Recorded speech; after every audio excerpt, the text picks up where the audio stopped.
Muy buenos días, bienvenidos, ¿cómo están? Hoy estamos ya comenzando un nuevo mes, abril, estamos en semanas decisivas, el plazo se va cortando para que se pueda ir redactando ya esta propuesta de texto constitucional. Vamos a estar conversando los avances de esta semana, mucho pleno, muchas normas que ya están avanzando con los 2/3, como siempre, otras se devuelven a sus comisiones. Vamos a saludar a nuestros panelistas, Pamela Figueroa, académica de la USAT, coordinadora del Observatorio Nueva Constitución. ¿Cómo estás, Pamela? Muy bien, Bárbara, muy buenos días y saludo también a mis colegas Sebastián y Patricio. Muchas gracias. Pamela, bienvenida siempre también. Sebastián Soto, profesor de Derecho de la Universidad Católica. ¿Cómo estás, Sebastián? Muy bien, Bárbara. Un saludo también a la Pamela, a Patricio y a todos los que hoy nos escuchan. Patricio Zapata, profesor de Derecho Constitucional de la Universidad Católica y director del Centro Democracia y Comunidad. ¿Cómo estás, Patricio? Muy bien. Hola, Bárbara. Hola, Pamela. Hola, Sebastián. Bueno, se comienza a ser un poco más difícil hacerle un seguimiento y por eso programas como estos son tan relevantes para tratar de hacer algunas bajadas, porque ya hemos visto mucho pleno y las dificultades, como decíamos, algunas normas pasan, otras se devuelven. Esto lo venimos viendo desde el día 1, pero cada día se hace más intenso en la medida que se van acortando los plazos. Pamela, un balance de la semana, ¿cómo la viste? Bueno, yo coincido con lo que tú dices. Hay mucha discusión pública en relación a lo que está pasando en la Convención Constitucional. Lo hemos repetido en otros días de análisis de cada agenda constitucional, que cada vez se hace más difícil a veces diferenciar lo que se discute al interior de una comisión, lo que se aprueba en una comisión y lo que finalmente va al pleno, se discute y se aprueba en el pleno, ¿ya?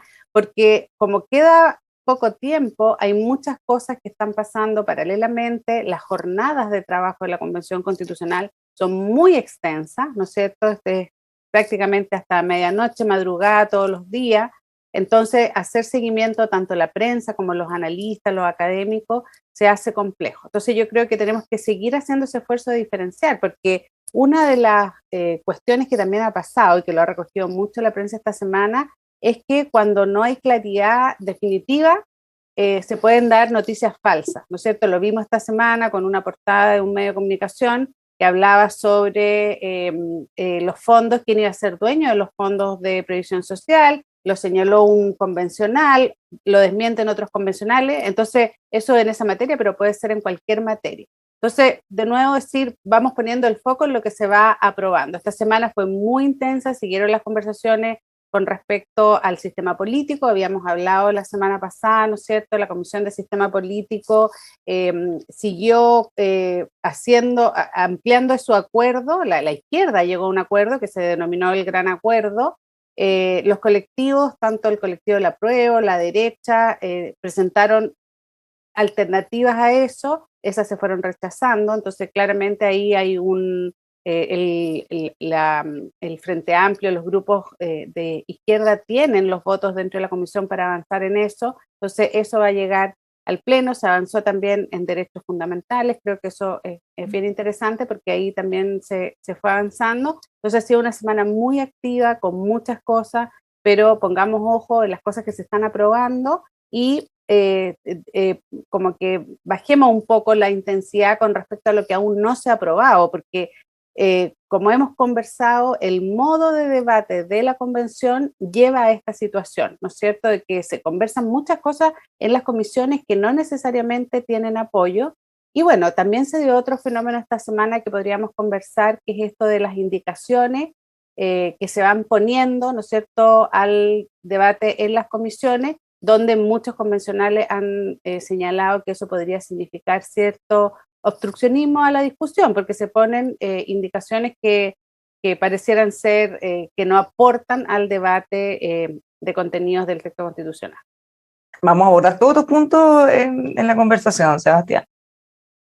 Bueno, creo que Pamela ha hecho una muy claro resumen de lo que está ocurriendo. Yo solo quisiera destacar que en derechos fundamentales, que está en marcha, como bien dice Pamela, la discusión de propiedad siempre va a ser una discusión compleja, y la discusión sobre los ahorros previsionales y la propiedad sobre estos también, porque si bien no se ha aprobado ninguna norma que expropie esos ahorros, lo que sí está ocurriendo es que se está generando un marco constitucional que a mi juicio debilita esa propiedad sobre esos ahorros. Y hay un espíritu, hay un aire, hay un olor que a mí me genera cierta incertidumbre. Lo segundo es la Comisión de Régimen Político. Creo que está cuajando un mal sistema político. Lo hemos conversado aquí, yo creo que lo vamos a seguir conversando, y a mí eso me genera mucha angustia, porque al final las malas constituciones se arreglan por la vía de la gobernabilidad y de una buena política. Pues bien, aquí esta, que es una constitución que a veces yo miro con alguna distancia, tampoco veo que se pueda arreglar o se vaya a poder arreglar por la vía de una gobernabilidad creada a través de una sala de máquinas que funcione. En fin, eso también lo podremos discutir. Y lo último es que, como tantas veces, atraviesa una vez más todos los debates la cuestión indígena, llamémosle, o la cuestión de los pueblos originarios. Está presente demasiado, pareciera que ese es el tema hegemónico. A mí me sorprende porque el 18 de octubre, el 25 de octubre y la discusión posterior fue una discusión que giró en torno a nuestra convivencia y en especial con aquellos más desamparados, las cuestiones de un cambio en nuestro bienestar y nuestra convivencia. Pero algo ha ocurrido que desde el inicio de la convención esa idea ha pasado a segundo lugar y ha entonces tomado una hegemonía la cuestión indígena, o llamémosle como ustedes quieran. Y esto creo que no es, o sea, si es que esa va a ser la línea que va a atravesar la discusión constitucional del mañana, yo creo que es un error. Patricio. Mira, yo creo también, igual que Sebastián, que Pamela hizo un súper buen resumen de lo principal. Quiero partir por referirme a las condiciones del debate. ¿Qué podemos hacer para que tengamos las mejores condiciones posibles, sin caer en expectativas desmesuradas, ¿no es cierto? Es bien difícil esperar que en la sociedad que tenemos, la sociedad contemporánea, con las formas con que funciona la comunicación, tengamos solamente discusiones de guante blanco y puro fair play y doctas y razonadas respuestas. No, uno sabe que esto tiene aspereza, uno sabe que en esto hay a veces dureza, y si uno cree en la libertad de expresión, no puede andar censurando, ¿no es cierto? Pero siempre se puede pedir más. Esto puede parecer de mal gusto porque quiero hacer una felicitación expresa al programa que tú conduces durante la semana. Ayer, por ejemplo, escuché la entrevista a Bernardo Larraín. Yo no sé en qué medida o en cuánta medida estoy de acuerdo con todas las cosas que dijo Bernardo, pero ese es el tono. Es el tono con fundamentos, ¿no es cierto? Una y otra vez Bernardo aludía a estudios, a trabajos de verificación, de acreditación, y si tú escuchas su entrevista y ves su entrevista, no hay ningún epíteto del tipo mamarracho, engendro, delirio, chiste. Porque yo realmente creo que algunas personas le han sacado el jugo al diccionario de la Real Academia, encontrando cada día un epíteto más llamativo, más espectacular para llamar la atención. Indigno, engendro. No, realmente es una cosa maravillosa. Y ahí tú tienes, en cambio, a los Sebastián Soto, a los Bernardo Larraín, a Pamela. Yo trato de dar argumentos, porque lo otro es facilismo, que muchas veces lo que busca es asustar a la gente, más que conversar con las personas. Y en ese contexto me quiero referir, no sé si le podemos dedicar mucho tiempo o no, quizás no vale la pena, me quiero referir al episodio de Con tu plata no, porque esa fue una indicación popular que reunió muchas firmas. Fue la más votada de todas, más de 60.000. Exactamente, mucho apoyo, y yo lo he dicho otras veces, estas indicaciones que tienen tanto apoyo merecen ser discutidas con atención, con calma, de manera que las personas que firmaron sientan que tuvieron su espacio y tuvieron su oportunidad. Ahora, si uno lee esa indicación, hay que tomarse la molestia de leer estas cosas, uno la lee completa, y lee la otra que se votó el mismo día, No Más AFP. Las dos incurren, en mi opinión, en el mismo defecto que hemos criticado tantas veces. tratan de poner en la Constitución una determinada manera de resolver un problema de política pública. Porque no con mi plata, no solamente asegura a las personas o le dice a las personas que lo que tienen hoy día en sus cuentas de ahorro individual, lo que han ido acumulando, ¿no es cierto?, a través de los años con el pago de sus contribuciones, ese dinero no va a ser tocado. Eso, a mi juicio, sería impecable. Lo que ingresó como cotización a tu cuenta y está a tu nombre, y nos están escuchando personas que más o menos saben cuánta plata tienen acumulada, sobre esa base hacen planes, y por supuesto que les aterra pensar que eso se lo vayan a quitar. Ya.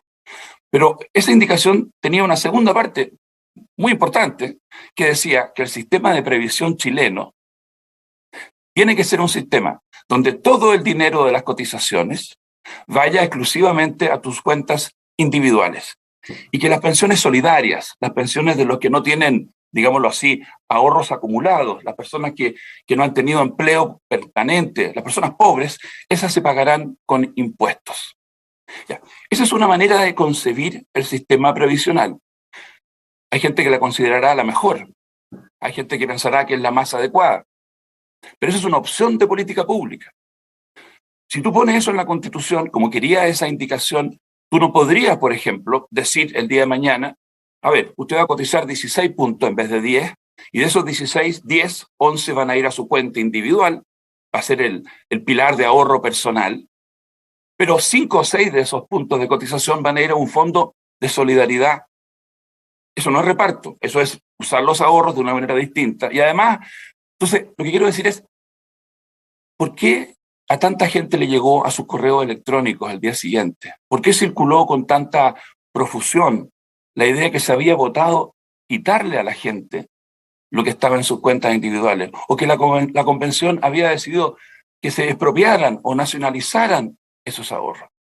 Es que las personas no entendían lo que estaban, o hay otra cosa más. Yo creo que por eso son tan importantes estos programas. Repito, uno puede estar a favor o en contra de esas indicaciones. Uno puede decir que, pero a mí me parece que tergiversar hasta ese punto, con el objeto de aterrorizar a la gente, porque imagínate, yo me levanto el día miércoles y me entero de que me van a quitar mis ahorros, no sé, los 25 millones que tengo en mi cuenta, los 30 millones. No solamente le dan alas a los partidarios del quinto retiro en el Congreso, sino que hacen que el debate sea menos razonado, menos sereno. Así que yo, por eso, aplausos a programas como los que EMOL TV tiene, donde se escuchan las distintas, hay tiempo para explicar, y una pequeña pifia a este episodio de mini campaña del terror que hubo con los ahorros previsionales de los chilenos. Bueno, vale la pena detenernos aquí algunos minutos porque se puede abordar desde distintos puntos de vista. O sea, tenemos las acusaciones de fake news o campaña del terror. Tenemos también un malestar ciudadano que también hay que ponerlo sobre la mesa, lo decía Patricio, respecto a que en este caso 2 iniciativas, una, la más popular de todas, la que tuvo más votos, fue rechazada, mientras que otra, que tuvo mucho menos, fue aprobada. Ayer, de hecho, mi compañera Patricia Marchetti entrevistó a la coordinadora de la Comisión de Participación Popular. Ella hacía hincapié en que daba lo mismo la cantidad de votos que tuviera cada iniciativa, bastaba con que llegara al umbral para ser discutida en el fondo. E incluso, y una cosa que puede haber sido un poco más compleja, cuestionaba la mayoría, decía, con mi plata no, es porque tienen plata, porque podían hacer campaña, de alguna manera ninguneando a quienes firmaron esa iniciativa. Eso tampoco contribuye, en el fondo, a este debate que se puede hacer con altura mira. Y bueno, las interpretaciones que se hicieron después, Pamela las mencionaba al principio. Sebastián. O Pamela, como tú prefieras, Pamela. Que como levantó la mano, Sebastián iba con Pamela. Habla Seba, después ya, hablo yo. Gracias, Pamela. No, yo creo que, bueno, Pato nos ha llevado a un tema sumamente importante. Y yo quisiera compartir esa crítica al pánico que a veces todo esto genera. Pero también quisiera llamar la atención sobre la forma en que nosotros en una sociedad inmediata, una sociedad sobreinformada, no solo nosotros, sino que la convención debe asumir ciertos desafíos. Porque es evidente que en esto la gente no es que tenga pánico que le vayan a expropiar sus ahorros porque viven en un mundo de ensueños, sino que es real que hay un sector en la sociedad que quiere eliminar el sistema privado de seguridad social a través de la AFP y que es ambiguo respecto a la propiedad de esos fondos. Y el mejor ejemplo es la ministra del Trabajo, Janet Vega, que hace algún tiempo, hace algunas semanas, cuestionó el retiro, y en eso podemos estar todos de acuerdo, pero argumentó que ese cuestionamiento, entre otras cosas, se debía a que debían quedar fondos para la reforma pensión. Entonces, está bien, uno puede intentar interpretar eso como un desliz, un error, un argumento mal planteado, pero también hay alguna razón para sospechar que eso quiere decir que la solidaridad de un sistema del mañana se va a hacer con cargo a tus ahorros, a mis ahorros y a los ahorros de todos los que están escuchando. Entonces, un segundo, y cierro con una cosa. Y esto está archiestudiado, si es que también esto tenemos que tenerlo muy claro. Los procesos constituyentes, lo dice Cass Sunstein, que aquí es un constitucionalista que yo sigo mucho, son también estrategias para el precompromiso, dice. Es decir, que las naciones sean conscientes de que los problemas que van a venir, que van a surgir, pueden surgir y tomen medidas para asegurar que esos problemas o no surjan o surjan limitadamente. Este es uno de esos problemas que exige una estrategia de precompromiso. Que la Constitución diga, como hay temor en esto, porque lo hay, es que yo me ato a un mástil, amarro mis manos e impido que mañana una mayoría simplemente te vaya a expropiar tus ahorros provisionales. Eso yo creo que es evidentemente necesario hoy día por el contexto. Bueno, justamente, y Pamela habrá sido hoy la palabra, para ser bien riguroso, mirando las afirmaciones del convencional Bernardo Fontaine, que se ha establecido que ya nos van a quitar nuestros ahorros, en el fondo como un hecho. En estricto rigor, lo que se podría afirmar es, no existe quizá una certeza de que no va a ser así, pese a lo que se diga actualmente, y los proyectos, los artículos que han presentado en los que se busca establecer que no se van a expropiar, han sido rechazados. En el fondo, han eliminado la posibilidad de tener una garantía, lo que no implica que ya haya un proyecto que establezca que se van a expropiar o que esté aprobado, ni siquiera se ha presentado alguno hasta ahora, Pamela. Sí, bueno, yo creo que acá hay como tres temas. Uno son las noticias falsas, que es muy complicado, y yo creo que eso no solamente en relación a la Convención Constitucional, eso en relación a la democracia es un problema global, ¿ya? Hay muchos problemas a nivel global con respecto a las noticias falsas. Las noticias falsas son una herramienta coyuntural que sirve para muchos fines, pero tiene un efecto muy negativo hacia el futuro. Entonces yo creo que no podemos como cansarnos de demandar que la responsabilidad de los actores políticos y sociales de que no difundan noticias falsas, aunque sea ya para una estrategia política que en general es en el marco en que se señala. Entonces, claro, las declaraciones del convencional Fontaine tuvieron un impacto muy fuerte porque están en un medio de comunicación que tiene mucha llegada a la ciudadanía, fue repetido, ¿no es cierto?, por medios de comunicación, además en un tema muy sensible, lo decía Patricio, esto puede motivar aún más el quinto retiro, se utiliza, ¿no es cierto?, esta estrategia de generar temor en la población que también puede generar reacciones muy complejas, y porque además es un tema que como sociedad nos ha costado mucho resolver, ¿ya? O sea, recordemos que esta no es la primera vez que hablamos de la seguridad social. Yo creo que hay un consenso bastante amplio en que el sistema de AFP llegó a un punto en que no pudo cumplir las expectativas que se había planteado. Durante la pandemia, la gran cantidad de personas retiró sus fondos de previsión de seguridad social. Yo creo que hay un porcentaje bien importante en Chile de personas que no tienen fondos previsionales, no van a tener, o sea, entonces por eso como el quinto retiro, sexto retiro ya le empieza a dar lo mismo, porque con lo poco que les queda o lo nada que les queda, se sienten muy inseguros con respecto a su futuro, y eso no es para 30 años más, eso es para pronto, eso va a ser un problema no solo constitucional, sino que de política pública.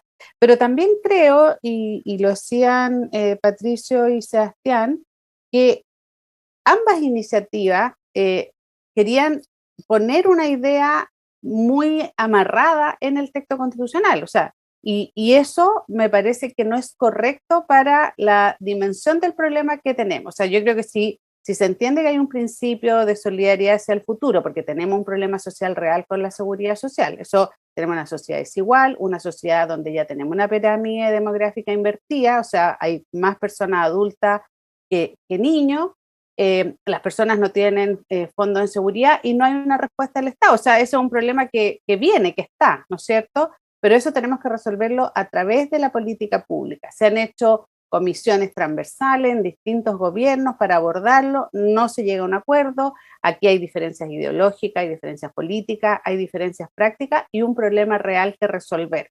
Entonces, me parece que ese es un tema que ojalá quedara lo más general, porque tampoco la Constitución actual define que la propiedad de los fondos de AFP es de las personas, o sea, no está así establecido, ¿me entiendes? O sea, entonces creo que hay que, ojalá que este sea un tema que resuelva de la mejor manera que la legislación y la política pública pueda ir ajustándose a medida que las necesidades surjan, porque yo creo que este es un problema importante de la sociedad chilena, o sea, y me parece que buscar una solución maximalista en el texto constitucional no necesariamente lo va a resolver, porque acá hay que buscar, ¿no es cierto?, un acuerdo. Entonces, creo que eso. Y lo tercero, o sea, el tema, primero, fake news, segundo, el problema de la seguridad social en un modelo como el que tuvo Chile y que no resultó, y yo creo que eso hay que asumirlo. Y lo tercero es lo que plantea Bárbara de la participación y los mecanismos de participación en la Convención Constitucional. O sea, lo hemos conversado mucho en este programa. Y yo creo que la Convención Constitucional tenía muy claro que tenía un alto desafío de participación, pero la participación pública, la participación social, es muy relevante que sea incidente, es decir, que los mecanismos de participación que se diseñen, las personas puedan ver cómo esa participación incide en la toma de decisión.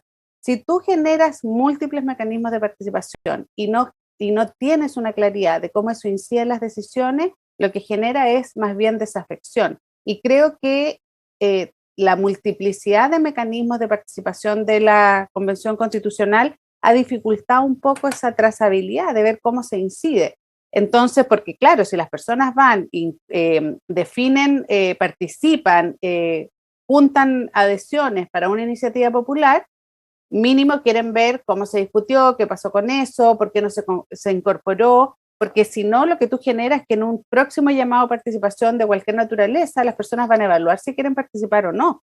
Entonces, creo que eso es un aprendizaje de este proceso, o sea, ¿cómo hacemos, y eso también ha sido muy estudiado de manera comparada, cómo hacemos que la participación pública sea incidente y sobre todo que las personas puedan trazar, ver ese camino, ¿no es cierto?, desde su participación a qué pasa con el debate y que también los representantes, ya, si incorporan mecanismos de participación, tienen que estar abiertos a incorporar las ideas que aparecen en esa participación, ya no solamente cumplir con el procedimiento. O sea, Patricio, algo se había comentado antes también. Claro, no, yo creo que los tres hemos puesto elementos útiles para el problema que se produjo, puntual, pero han habido otros antes y seguramente habrán otros después y vendrán de un sector o de otro. Yo no pretendo decir que aquí hay un solo sector que simplifica las cosas o que magnifica las que le convienen. No. Los ciudadanos estamos frente a una cuestión de lucha política, que tiene su dimensión de lucha política, y evidentemente eso a veces lleva a las personas a extremar los argumentos y a veces a ser poco prolijos con la verdad, para no acusar de otras cosas peores. Pero creo que hemos hecho las distinciones. Yo lo que pido, yo sé que es harto pedir para la vida cotidiana de una persona. La persona, fíjate que los griegos, siempre se habla de la democracia ateniense, ¿no es cierto? Y de cómo le dedicaban largas horas los griegos a deliberar. Concurrían a una colina y estaban largas horas discutiendo sobre si se aliaban con Esparta, si subían los impuestos.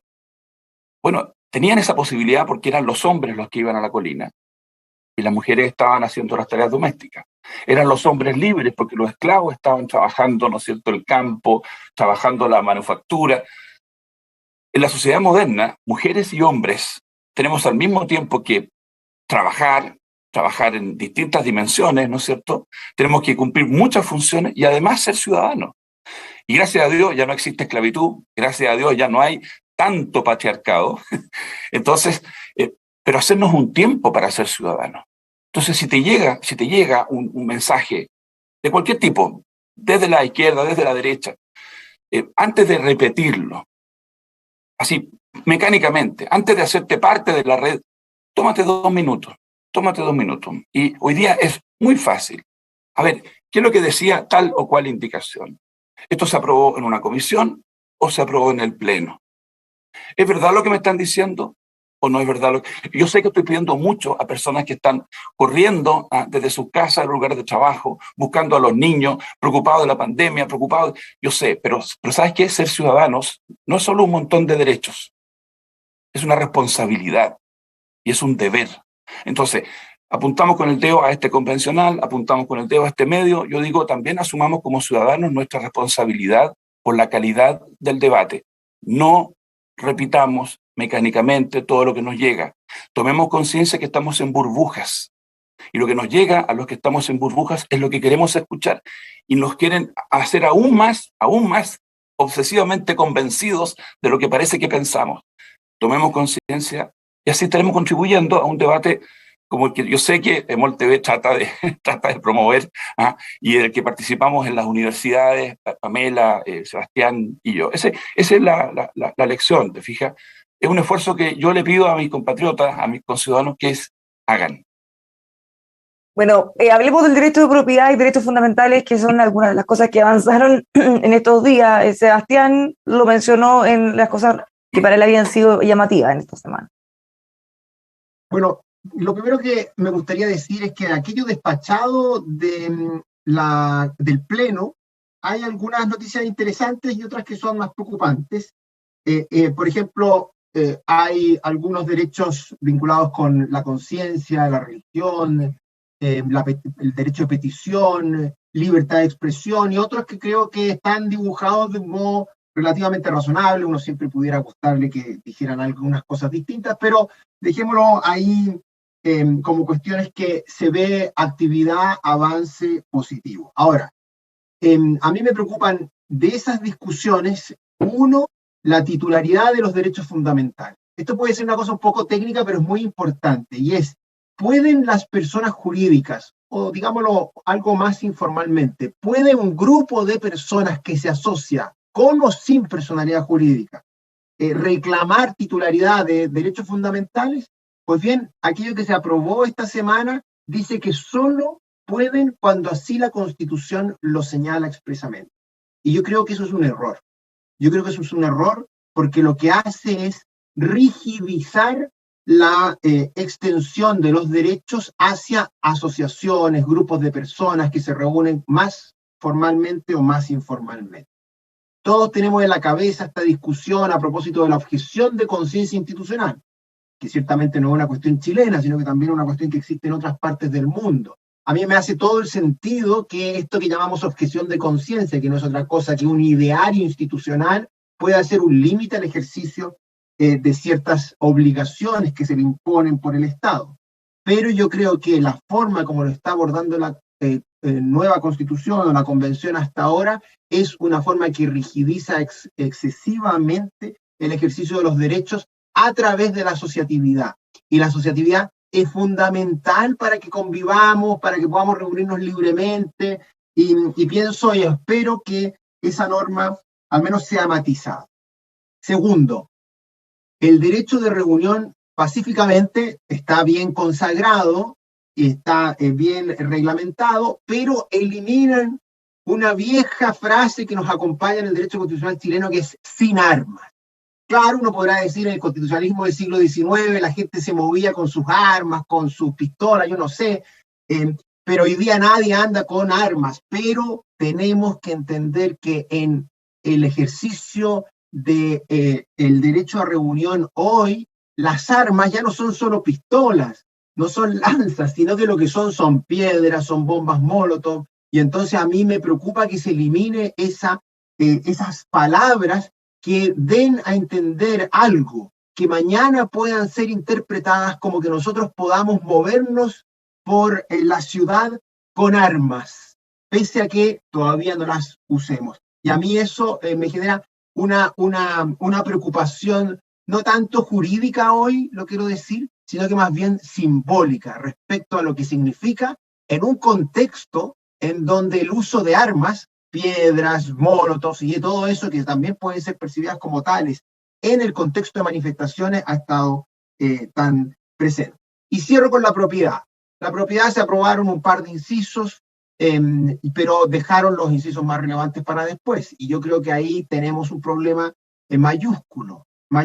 ¿Por qué? Porque hay un grupo importante de la Convención que en materia de expropiación no quiere reconocer una regla parecida a la que hay hoy día. Ya, está bien, si no quieren poner que se paga por la expropiación el daño patrimonial efectivamente causado, que pongan lo que dice la Convención Interamericana o la Corte Interamericana, que es una indemnización pronta, suficiente y efectiva, pero que den seguridad, precisamente por esta idea de la estrategia de precompromiso que yo digo, que eviten incertidumbre.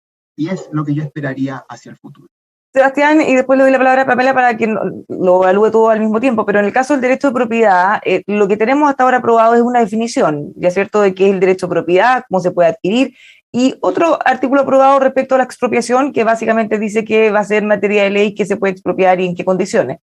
¿Hay alguna posibilidad de que esto quede así tal cual? Algunos convencionales dicen, pero si ahí ya está el derecho de propiedad. Otros dicen, bueno, no hay ningún resguardo efectivo. Quizás no van a llegar a acuerdo respecto al mecanismo y podrían eventualmente no aprobarse ninguna otra cosa y que nos quedemos solo con lo que está ya aprobado, que son solo definiciones en el fondo.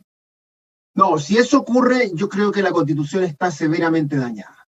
¿Y por qué? Porque la Constitución al final dice poco y lo que hace es reenviarlo a la ley. Y aquello a mí me parece que sería tremendamente grave. ¿Por qué? Porque la Constitución está llamada en este tema, por nuestra historia, por nuestros fantasmas, a dibujar fronteras mucho más precisas. Algunos buenos amigos a mí me dicen, oye, pero no hay que decir lo mismo porque eso es muy largo. Ok, yo puedo entenderlo, pero digamos lo mínimo. ¿Y qué es lo mínimo? Es aquello que dé ciertas garantías a todos y no esta frase declarativa donde se define y donde se reenvía a la ley cuestiones que son fundamentales. ¿Por qué? Porque todos podemos confiar en el legislador de hoy, o algunos más, otros menos, pero lo cierto es que no sabemos quién es el legislador de mañana. Y respecto de ese legislador, de esa legisladora, es que creo que tenemos que en la Constitución diseñar un mecanismo de protección de la propiedad mucho, pero mucho más denso. Y quiero cerrar con una cosa. La propiedad minera. La propiedad minera en la Constitución chilena es muy extensa, eso no cabe ninguna duda, no solo por la Constitución del 80, digámoslo, sino que también por las reformas anteriores, como la del 71. Pero lo que, si Chile es un país minero, es que tenemos que ser especialmente cuidadosos en ese diseño, porque las inversiones, antes o después, son muy volátiles. Con constitución, sin constitución, rápido, lento, son muy volátiles. Yo creo que tenemos que mirar también esa perspectiva. Pamela, ahora sí, respecto al derecho de propiedad y a todos los otros que han ido avanzando también.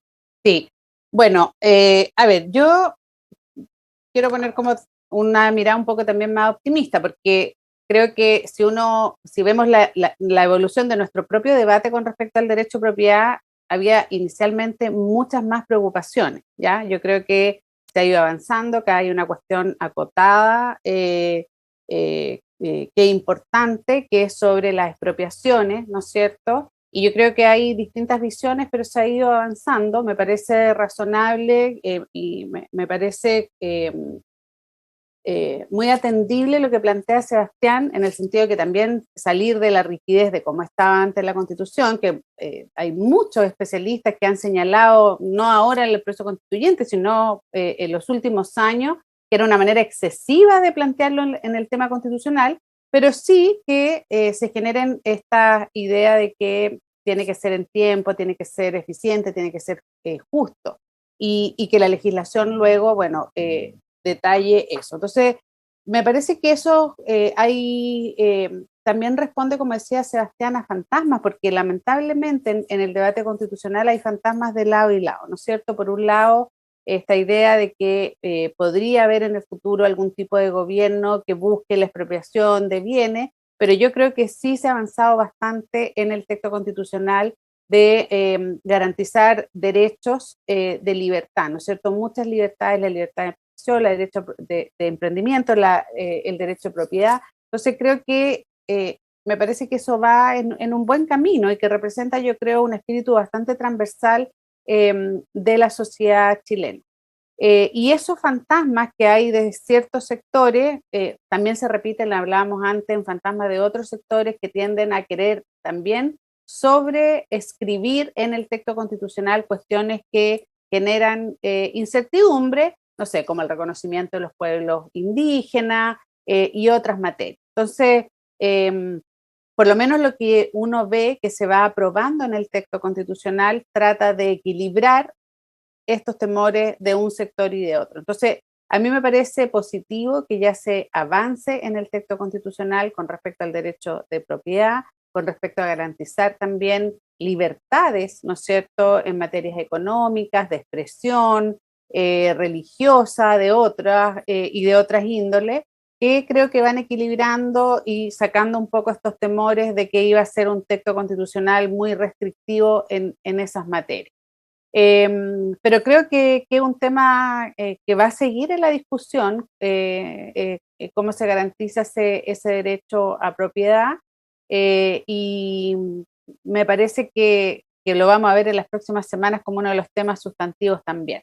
Pero sí también me quería como centrar en otros derechos que se han aprobado, que son importantes, como también para ir representando los nuevos tiempos, ¿no es cierto? O sea, lo que es la sociedad, las demandas que se están haciendo ahora en la sociedad, que tiene que ver, por ejemplo, con el derecho de identidad, ¿no es cierto? De cómo se van respetando el libre desarrollo y de la identidad de las personas. Creo que eso es algo que va a permitir, ¿no es cierto?, que se visualicen la pluralidad, la diversidad de identidades que existe en nuestra sociedad, que se respete, y creo que eso nos puede hacer una sociedad mucho más inclusiva, más democrática.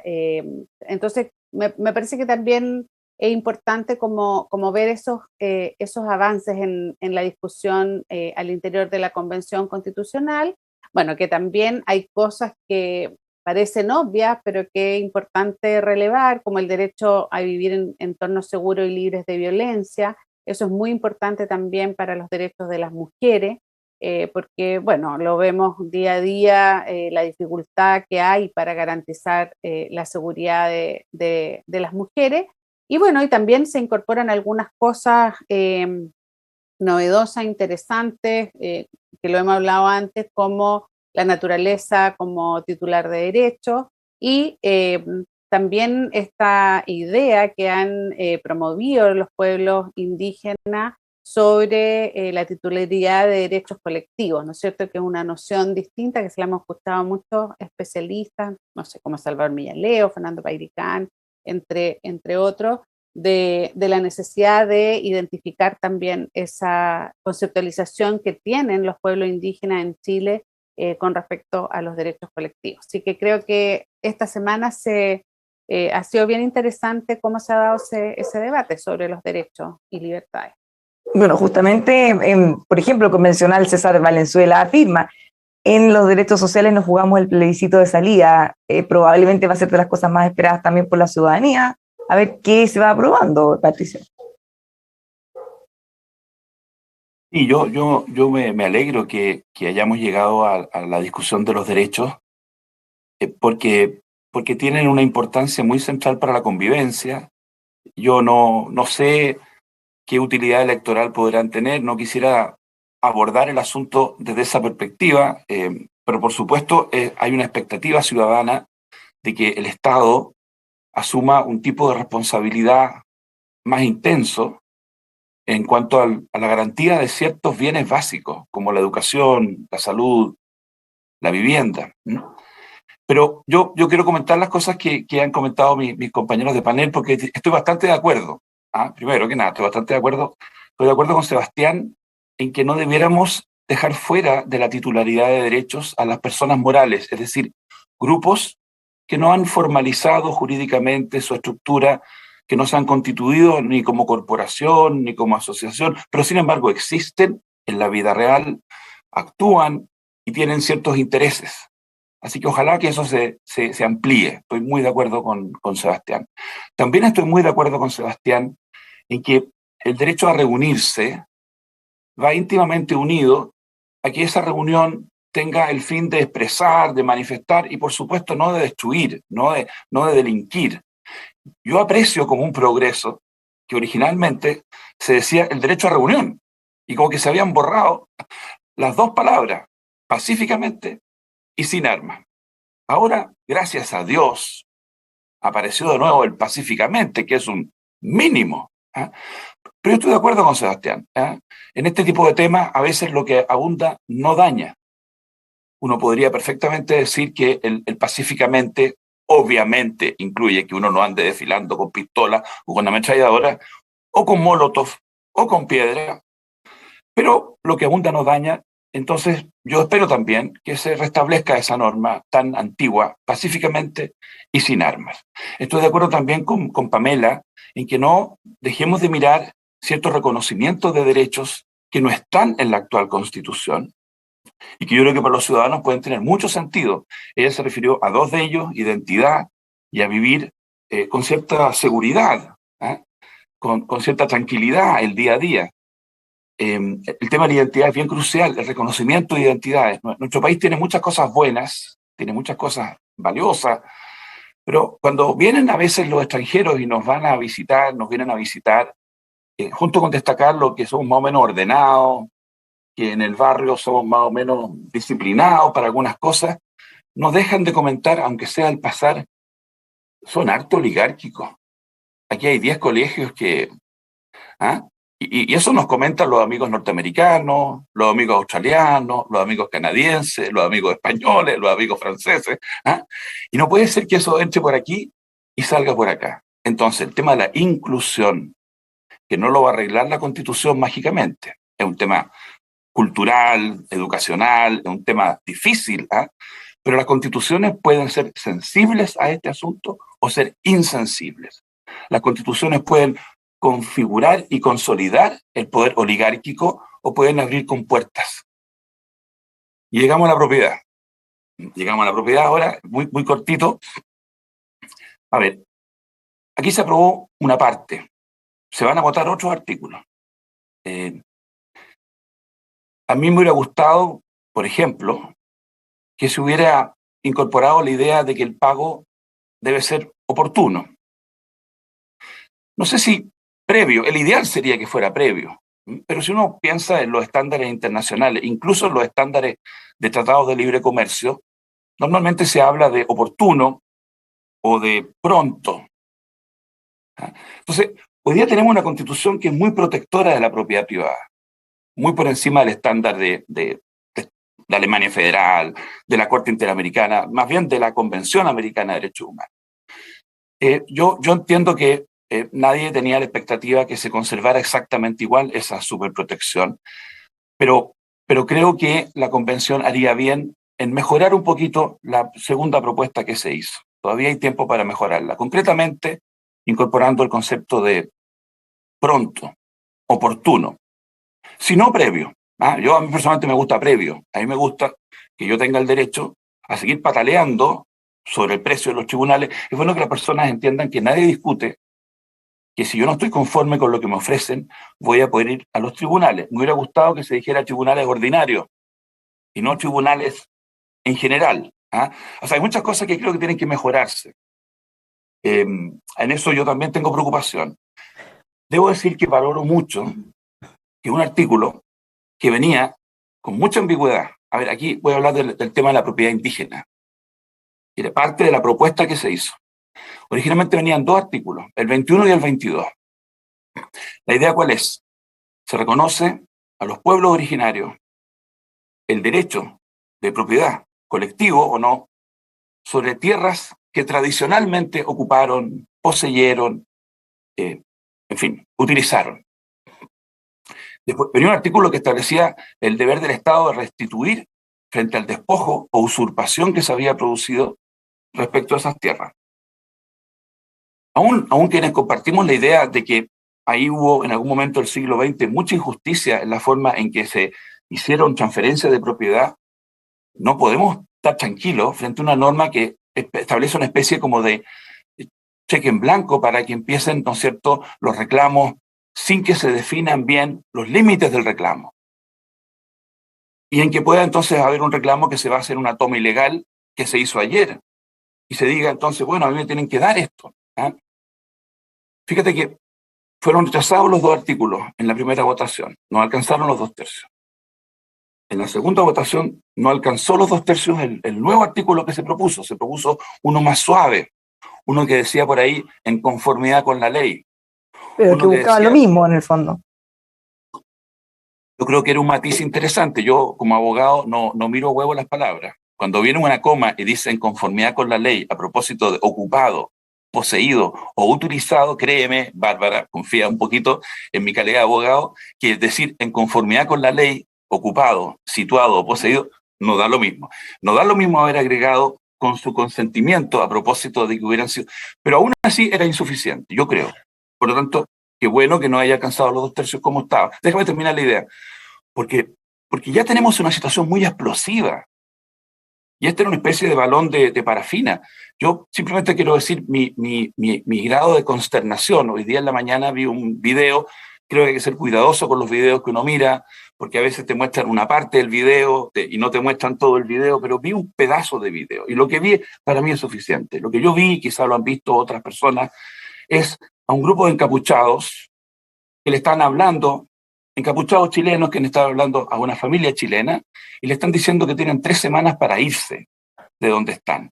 En medio del video se cruza un niñito caminando. O sea, aquí hay una familia chilena, hay otros chilenos encapuchados que le dicen, oye, agradezcan que vinimos por las buenas, pero si no se van en 3 semanas, se van a tener que ir por las malas. Eso es grave. Eso es grave. Esos niveles de impunidad, de desafío a la convivencia civilizada mínima, de creer que yo puedo tomar justicia por mi mano. Entonces, ahí la convención tiene que ser muy cuidadosa. Yo soy partidario de un reconocimiento robusto a los derechos de los pueblos originarios. No tengo terror con la plurinacionalidad si se hace bien. No me complica el pluralismo jurídico. Pero cuando vamos a poner una norma en la Constitución que dice que todos los pueblos mapuche, todas las comunidades, todos los colectivos tienen un derecho automático a reclamar todas las tierras que alguna vez les fueron quitadas de una manera tan amplia, bueno, estamos generando condiciones para agudizar el conflicto, una litigación ad eternum, miles de juicios, y no solamente juicios, ojalá fueran juicios, pelea, lucha, violencia. Así que yo ahí hay un llamado a tener cuidado. Estos temas sensibles requieren mucha responsabilidad. Bueno, hubo de alguna manera porque se rechazó, así se rechazaron también autonomías territoriales de pueblos originarios. Yo no creo que alcancemos a hablar de eso, pero es que me quedó dando vuelta una cosa muy importante, Patricio, cuando dice, no da lo mismo la redacción, las palabras, y justamente se me vino a la mente lo que ha ocurrido con el Banco Central, seguimos en las comisiones, cuando se habla de la autonomía, y bueno, se establece que haya una coordinación con el gobierno, y ellos dicen, bueno, pues si eso está actualmente en la Constitución, pero no es lo mismo que exista algún grado de coordinación con la forma como está redactado en que dice en coordinación con las políticas económicas definidas por el gobierno. En el fondo lo subordina de alguna manera y eso han algunos reclamado, decir, bueno, aquí se está traspasando el límite de la autonomía, ¿cómo lo ven? Muy breve, no sé si me preguntan a mí. Yo creo que es complejo, ya es complejo agregarle al cúmulo de fines que debe tener presente el Banco Central, fines adicionales o distintos a la política monetaria y crediticia. Ya me parece complicado decirle al Banco Central, oiga, cuando usted esté definiendo la tasa de interés o el tipo de cambio, en fin, tenga en mente el empleo, tenga en mente el crecimiento. Yo creo que eso ya es complicado porque le introduce una dimensión de política pública. Y más complicado todavía es que le diga, oiga, y no vaya a cruzarse con lo que está pensando el ministro de Hacienda. Porque efectivamente es bueno que haya coordinación, que espontáneamente haya coordinación, de que se estén mirando uno a otro, pero la libertad para decidir finalmente del Banco Central no puede quedar subordinada a lo que quiera o piense el ministro de Hacienda. Justamente el sentido de la autonomía del Banco Central es quitarle un poco de poder a los ministros de Hacienda. Ellos tienen el tremendo poder de la política fiscal, la política tributaria, la política presupuestaria. Ya tiene harto poder el ministro de Hacienda. Entonces creo que fue sabio tomar una parte de la política económica y entregársela a un órgano más técnico. Las palabras importan, Bárbara, completamente de acuerdo. Cada palabra, cada coma, cada acento. Nos quedan ya muy pocos minutos. Bueno, tenemos el tema de la autonomía del Banco Central que se ha discutido. Se dejó de lado esta iniciativa del convencional Renato Garín, que llamó la atención porque había logrado un acuerdo bien transversal para avanzar en un proyecto distinto. Tenemos la autonomía de los pueblos originarios, autonomía territorial, que va a ser arreglada porque van a volver con eso. Y otra cosa que ha ido surgiendo en los últimos días es la posibilidad de darle más atribuciones a lo que va a ser la Comisión de Armonización. Va a tener un trabajo clave cuando ya esté todo aprobado. No sé a quién le quieren destinar los últimos minutos, quizás de todo un poco, Pamela. Sí, bueno, de todo un poco. La palabra autonomía es una palabra que se repite mucho en el texto. Ya se habla de, no solo para pueblos indígenas, para gobiernos regionales, para gobiernos locales.